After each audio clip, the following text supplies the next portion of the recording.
Hola, bienvenidos a nuestro video. En esta ocasión exploraremos un tema de gran relevancia histórica y social, el terrorismo en el Perú. Durante la década de 1980 y mayor parte de la década de 1990, Perú experimentó un periodo de violencia y terror sin precedentes debido a la actividad de grupos terroristas, siendo el más destacado Sendero Luminoso. Estos grupos, con una ideología marxista-leninista y liderados por Abimael Guzmán, buscaron instaurar un sistema comunista a través de la lucha armada. El terrorismo en el Perú se caracterizó por ataques indiscriminados contra civiles, ataques a infraestructuras claves y secuestros y asesinatos selectivos. Sendero Luminoso también enfrentó a las fuerzas del Estado peruano, generando un conflicto interno de gran envergadura.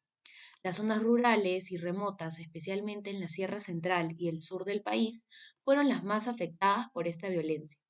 Acompáñanos en este recorrido histórico y reflexivo, donde exploraremos los desafíos y las lecciones aprendidas a partir de esta dolorosa experiencia.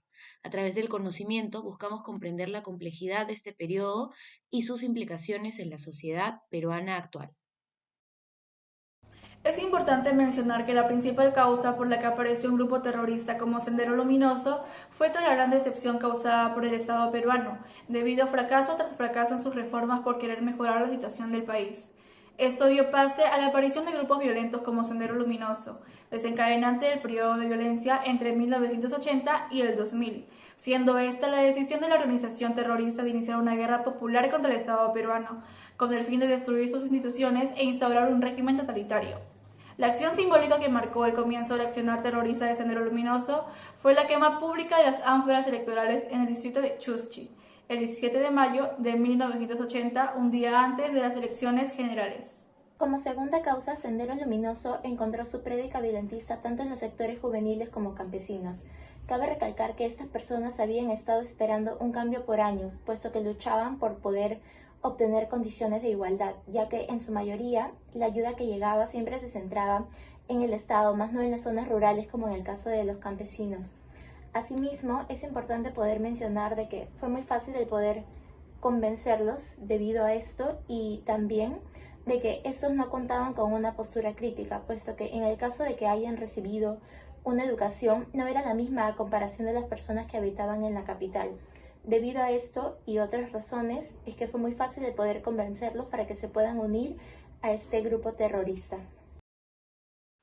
El Perú ha enfrentado una larga historia de terrorismo, particularmente durante las décadas de 1980 y 1990, cuando el grupo Sendero Luminoso y el movimiento revolucionario Tupac Amaru llevaron a cabo numerosos actos violentos en el país.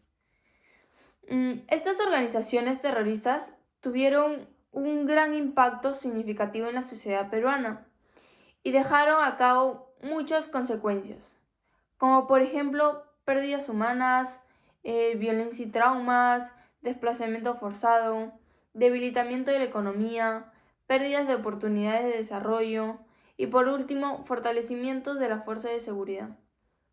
A pesar de estas terribles consecuencias del terrorismo en el Perú, el país ha logrado avanzar hacia la estabilidad y la paz en las últimas décadas. Sin embargo, es importante recordar y aprender de esta historia para evitar que se vuelvan a repetir situaciones similares en algún futuro. ¿Cómo describirías tu experiencia durante la época del terrorismo en el Perú? ¿Cuáles fueron los momentos más difíciles o impactantes que viviste? Mi experiencia durante la época del terrorismo, bastante doloroso, debido a que estábamos viviendo rodeados de inseguridad y miedo por los actos terroristas. Definitivamente, el momento que más me impactó fue cuando atentaron contra el restaurante Pabellón de Casa, que quedaba a menos de una cuadra de mi vivienda. Bueno, las vivencias fueron caóticas, fueron totalmente exorbitantes. El vivir ese tipo de experiencias muy temerosas, tanto Sendero Luminoso como el MRTA, vivíamos al borde de una crisis emocional porque era volada de torres, eh, matanza de los delincuentes, ¿no? Y vivir el toque de queda, sin luz, 2 días, 3 días, y vivíamos en esa incertidumbre, ¿no? De que en cualquier momento se escuchaba la bomba y volaban las torres y nos quedamos sin luz 2 o 3 días. Eso afectó bastante. ¿Cómo afectó el terrorismo en tu vida cotidiana y en la comunidad en la que vivías? ¿Qué cambios notaste en la sociedad peruana durante ese tiempo? El terrorismo afectó mucho en las rutinas de las personas. Por ejemplo, yo tenía que salir temprano del trabajo y mi papá me iba a recoger porque no sabíamos si iba a poner una bomba o iba a haber un apagón, viendo el panorama social. Las personas ya no se reunían, no existían las reuniones familiares ni los cumpleaños. Fue una época verdaderamente triste. Durante ese tiempo, pues la situación económica se elevó demasiado, ya que Sendero y el MRTA pedían cupos, y si no dabas cupos, te volaban las comisarías, te volaban las panaderías, las tiendas, y todo era un caos. O sea, tanto los productos básicos, el arroz, el azúcar, la leche, el aceite, se elevaron enormemente, pero a la vez vivíamos, digamos, de la delincuencia no había, que ese era un factor muy importante. ¿Cuál fue tu reacción inicial al enterarte de la existencia de grupos terroristas como de Sendero Luminoso? ¿Cómo perciben la respuesta del gobierno y de las fuerzas de seguridad ante esta amenaza?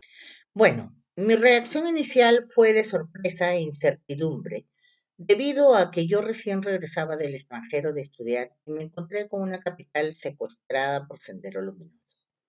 Me parece que el trabajo de inteligencia que hizo el gobierno para combatir el terrorismo fue exitoso. Sin embargo, hubiera sido ideal que se haga ese esfuerzo desde el inicio y no esperar a que llegue a la capital. Considero que de esa forma se hubieran evitado muchas muertes en provincia y en todo el país. No había, no había respuesta por parte de las Fuerzas Armadas, porque volaban las torres y en los cerros ya aparecía la voz y el martillo o el MRTA, pero las Fuerzas Armadas no, o sea, había toque de queda, pero salía el ejército, pero digamos de 10 de la noche ya vimos el toque de queda. Y en esas horas o salía el MRTA o el Sendero Luminoso en sus marchas por las calles y vivíamos atemorizados.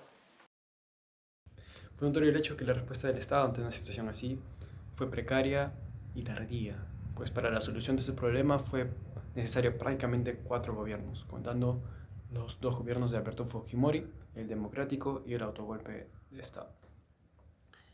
En una primera respuesta se tiene el despliegue militar a provincia, que solo demostró que el Estado no sabía cómo combatir estos grupos terroristas, pues ni los propios militares sabían a quienes combatían. Esto hasta el punto de crisis extrema.